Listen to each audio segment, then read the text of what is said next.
Hi, it's Kim from the Shamrock Quilt Studio, and we're doing something really different today. We're going to start a little project where we make a motif, either a pillow cover or a block for a quilt every month this year. And today we're starting for February, and we'll catch up with January along the way somewhere. But tomorrow is February, so I want to drop this as quickly as we can so we can get started. And for the most part, these are going to be very simple projects, and they are going to be something that you can put together really quickly. If we have a situation where we need to spend a little more time on it, then I'll drop it a little bit earlier. But typically it's going to be the last Wednesday of the month. So let's get started now with February. We'll be right back.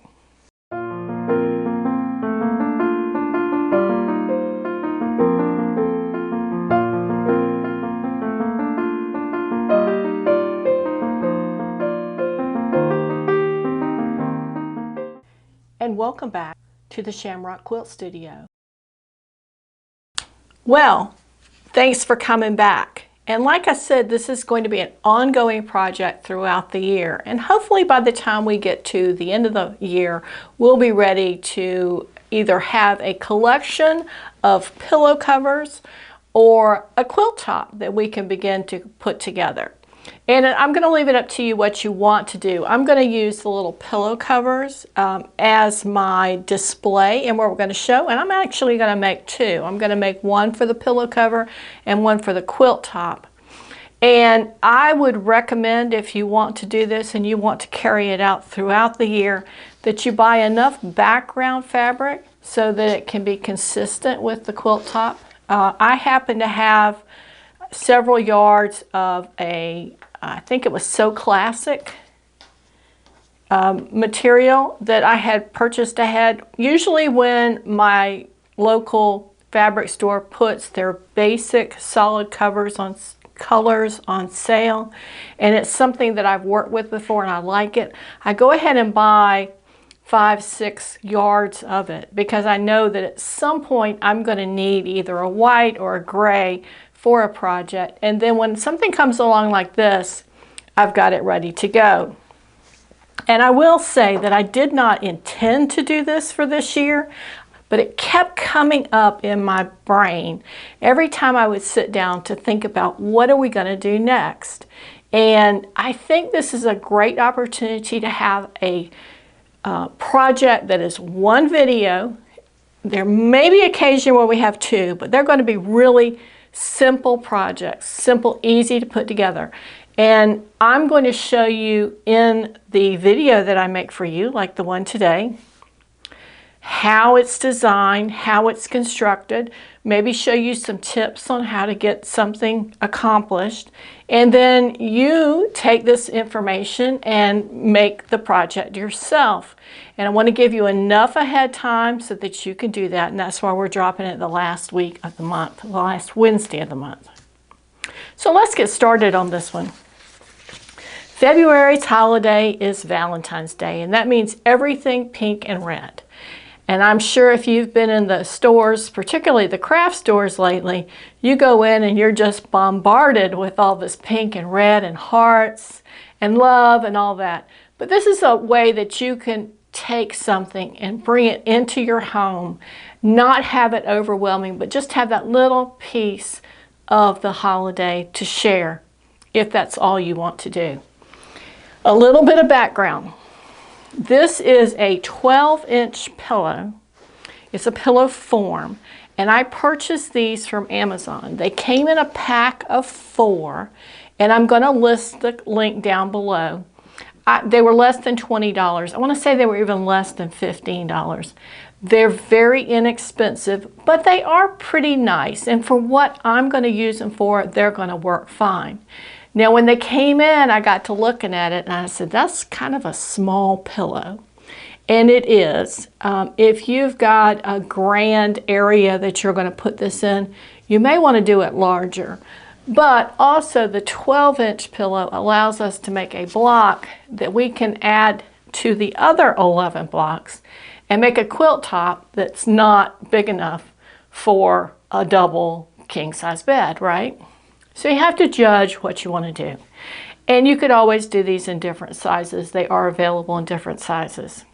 Okay, so let's get started on this one. First thing I did was I cut a 15-inch square of material.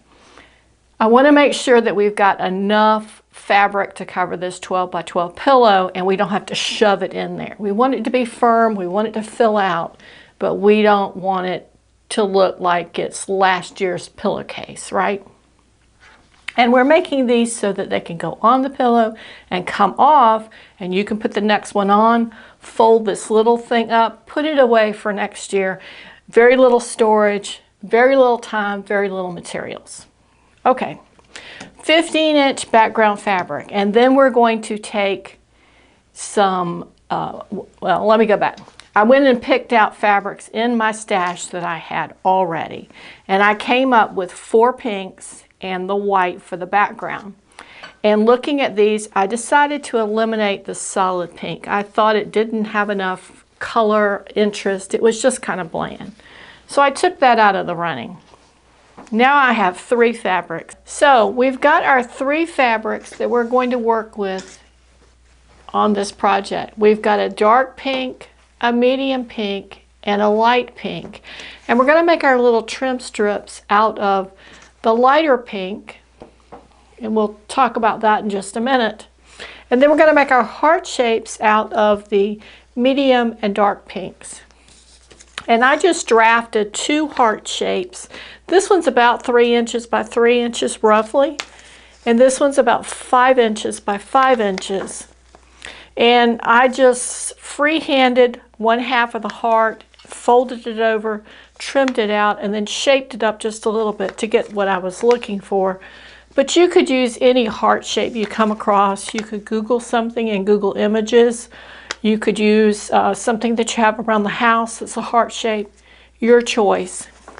You could go a little bit bigger than 5 inches for your larger heart, but keep in mind you're going to have a limited amount of space to use for your pillow and for your quilt square. So let's talk about how to make these. I took 1 piece of the dark pink fabric and put a piece of lining fabric on top of it. So we've got those 2 pieces of fabric, and then on top of that I laid down my paper template.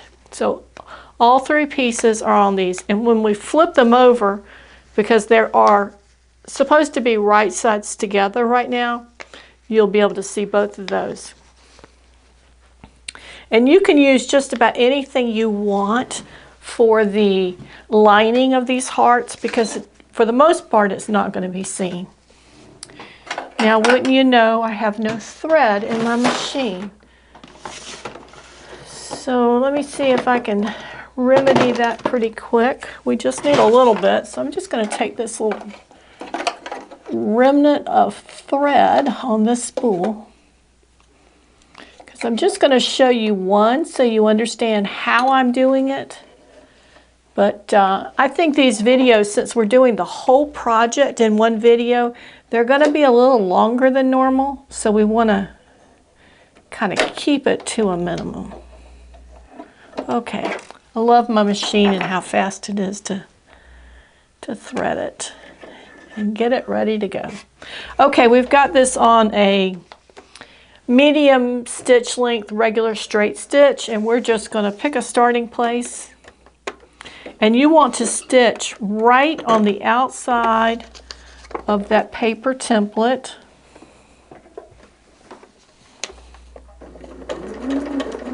And you're going to stitch however you're most comfortable at. If it's running along fine for you, just go for it.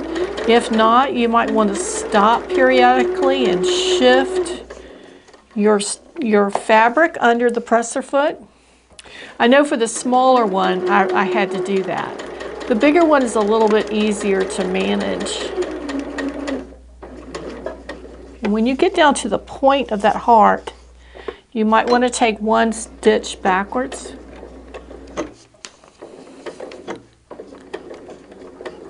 On both sides.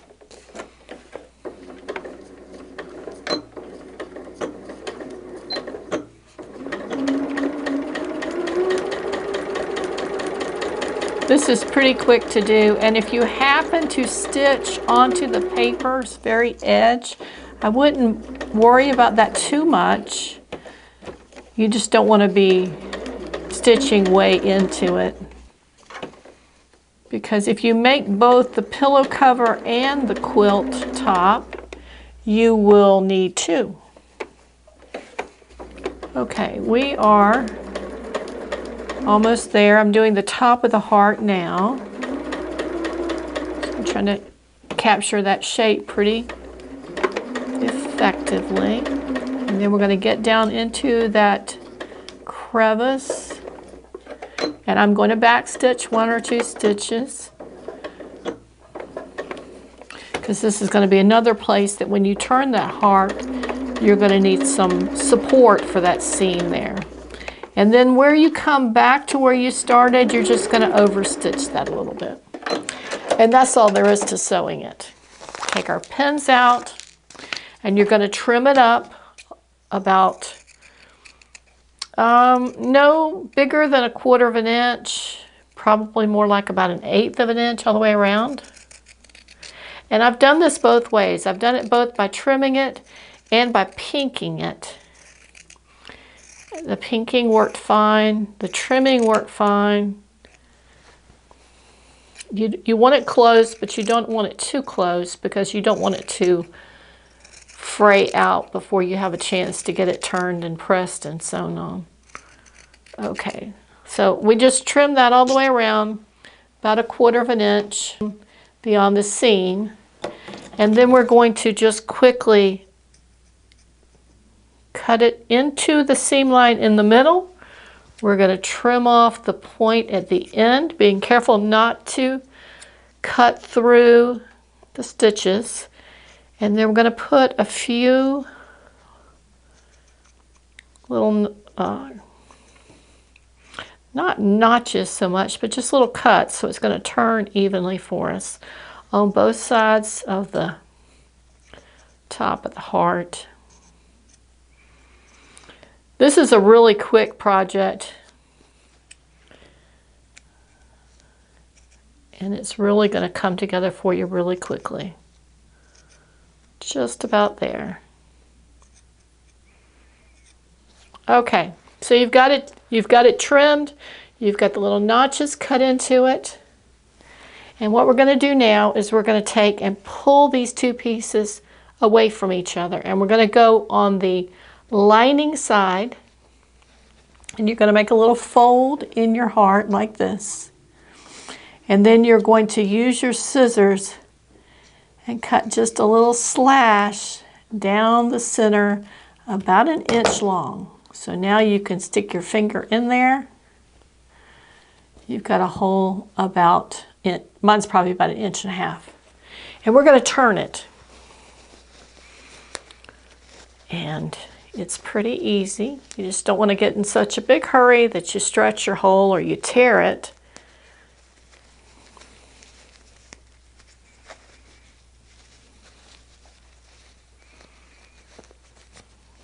We're getting there. It's always hard to perform on command. But we're getting there. And then I'm going to take my scissors. My scissors have a nice rounded end on them. And I'm going to just kind of poke out the seam.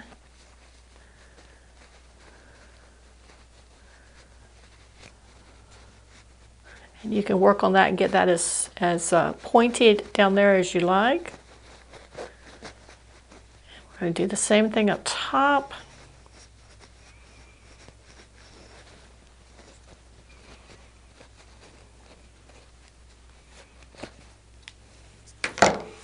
And I could work on this some more, but I think you see the idea that we've got a heart there that we've turned.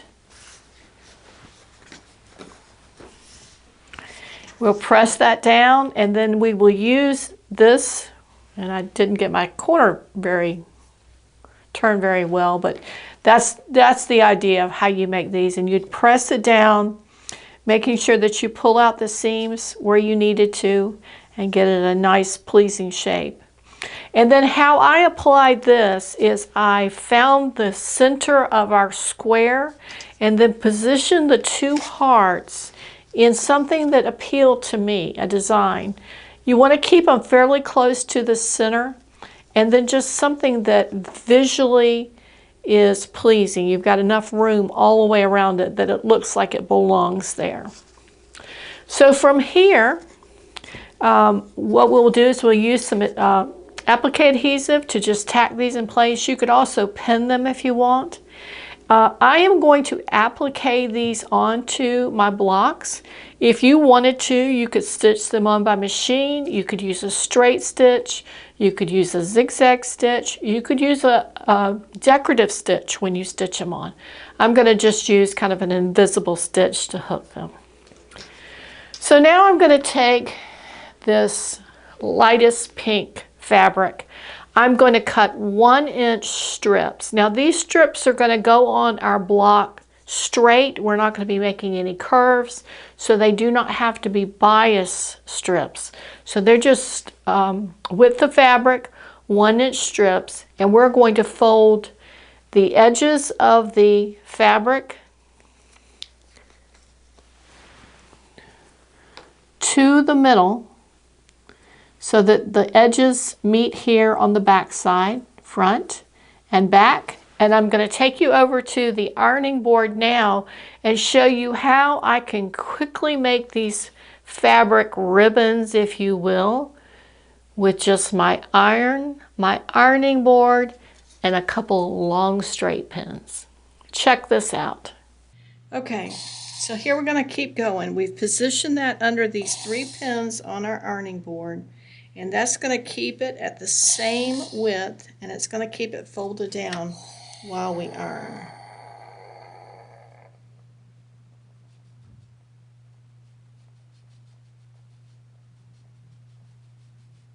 And I'm just holding it here at the front before it goes under the iron and pulling out at the back side.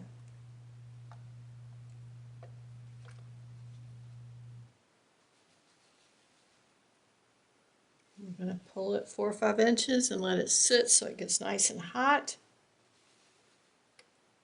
That last pin keeps it in place.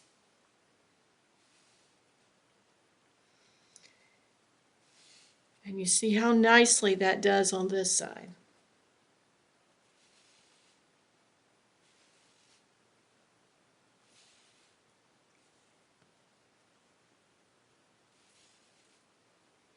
Now, the only disadvantage to doing it this way is you see my ironing board cover here. It will scorch over time. It doesn't necessarily scorch on the project you're working on, but the cover itself will scorch. So if you've got a super nice cover, you might want to consider whether this is how you want to do it or not. And the other thing is, if you're working with bias material, it's going to want to stretch as you pull it. So you might want to consider if that's the best approach, if you're looking for something that's consistently sized, because it will stretch and become narrower, and then when it's not stretched, it's going to, ooh, that's hot, loosen up the fibers and stretch back out. Okay. So this is probably a piece about 40 inches long, and it took us, what, 3-4 minutes to get it all done. You want to let it cool before you handle it too much, and then probably what I would do is I would turn it over and maybe just press the other side, the right side, with a little bit of steam.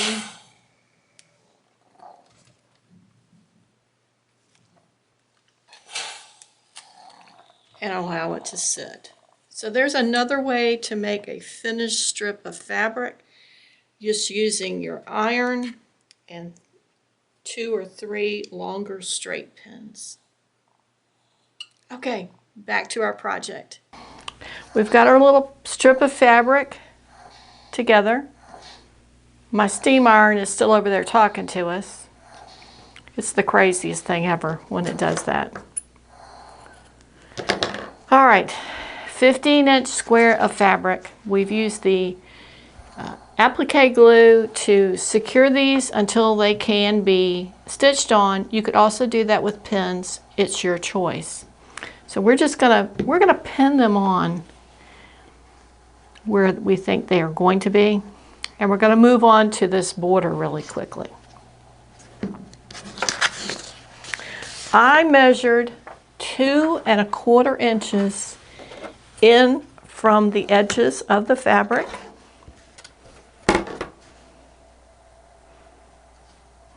And put a line with my disappearing ink marker. I thought that would be the quickest way to do this, and then we could dab that color out later. So let's move around to this side. I did it really lightly. And then we're going to just attach the next piece of fabric. I came in about 1/2 inch from the edge and put a little mark. So I want to make sure that I get this fabric just a little further than that mark, because you want it to be held when we start stitching the cover together. And then what I'm going to do is I'm going to run a line of glue, very light, because you don't need a lot. This is just to hold it in place. And I'm going to place the outside edge of this fabric right on that line. Want to be careful not to stretch it. We just want to keep it straight. Okay, so that's that. Now I'll come back in and put another line on the other side of this, because if we don't, it will pull off. And we can actually just put that on the pink, because we just need a little bit. And then when I was working on the other one, I took the bottle with the lid on it and just kind of rubbed it right across there. That held it in place. So we're going to do that, and then we're going to cut it just past that 1/2 inch mark, so that when we run the seam, it's going to tack those edges down. You see how fast this is going together? So if you chose to perhaps cut your fabric, then come sew your pieces, iron your pieces, and then bring it all together, it would be really fast. Now, I chose to weave these, so I started on one side, and then I came to the next side, and I laid the next one down, and then I laid the next one down and laid the next one. So half of them, one side's on top, half of them the other side's on top. All right, how do we finish this? Now, this block that I'm working on is going to be for our quilt top, but let's talk about this pillow. How did I construct it? Well, I was looking for something really simple. So I took this top piece of fabric, and then I cut 2 strips, and I've got this just pinned right now. I probably will either put a piece of Velcro or a little tiny button or a snap or something just to hold that. I'm kind of thinking maybe a snap or a hook and eye, because it won't be seen. Take a 9.5 inch piece by 15 and a 9.5 inch piece by 15. So that's 2 of them. And you're going to take that 15-inch side. Let me get this out the way because it's falling on me. You're going to hem one of those 15-inch sides on both pieces. If you're using a fabric that has a right and wrong side, make sure that you're doing it so that when you finish, your finished sides, your right sides will be outside. So this is finished and this is finished. And then you're going to lay one piece here and one piece here with the finished sections, the finished sides here together in the middle. Right sides together, those are going to overlap. You're going to pin it in place and sew a 1/2 inch seam all the way around. then you're going to want to trim the corners a little bit, but not all the way to the seam. Just take off the little edge here, little point in the corner. And do a dry fit. See how it fits in your pillow, because every pillow, even between the 4 that come in the same packages, are going to have a little bit different fit. And like I said, I wanted it full, but I didn't want it too small. And this seems to be just about right. Now, I didn't do French seams on this. I certainly could have. But what I elected to do was come back once I knew the fit was fine and do another seam on the inside of the 1/2 inch to make it just a little bit smaller, 1/8 of an inch. So you've got 2 rows of seams coming down very close together. That will give you a little bit of strength when you're shoving these in, so that if one set of seams pops for some reason, you've got a second set there to catch it. I thought that was a good option. You could also run a zigzag along the edge. That will cause it to be a little thicker, and any thread that you use for putting this together should be matching or coordinating, because you are going to see that seam here where you've put the hem in, and it's possible that you could see the seams here on the edges. And that's it. You're going to figure out how you want to attach this. It may stay shut all by itself for you. You see, I had that pinned overnight, and now it's staying close all by itself. So your experience could vary just slightly. But that's it. That's all there is to this pillow. And if you choose to do the pillows with us, the pillow covers, then like I said, they're going to be very similar as we go along throughout the year. Every one is going to be somewhat representative of the time of the year. So, and they're all also going to be easy to store. So our quilt block is going to look something like that when we put it in our quilt top. And then when February or Valentine's Day is over, you can take this project, and that's all there is to store away, because you're going to use the pillow form for our March project. I hope you've enjoyed this. This is something a little bit new. Like I said, I didn't intend to do this, but it's one of those projects that just keeps coming back to my mind every time I sit down to think about what we're doing next. Sometimes it's just better not to fight it and go with it. I also wanted to give you a project that we could handle in one episode of videotapes, so it's quick and easy. So if you're interested in this and you want to continue with us, be sure to catch the video on the last Wednesday of each month, and we'll be doing something. I've already got my head spinning around thinking about March. And we'll see you next time at the Shamrock Quilt Studio. Bye. Have a great day.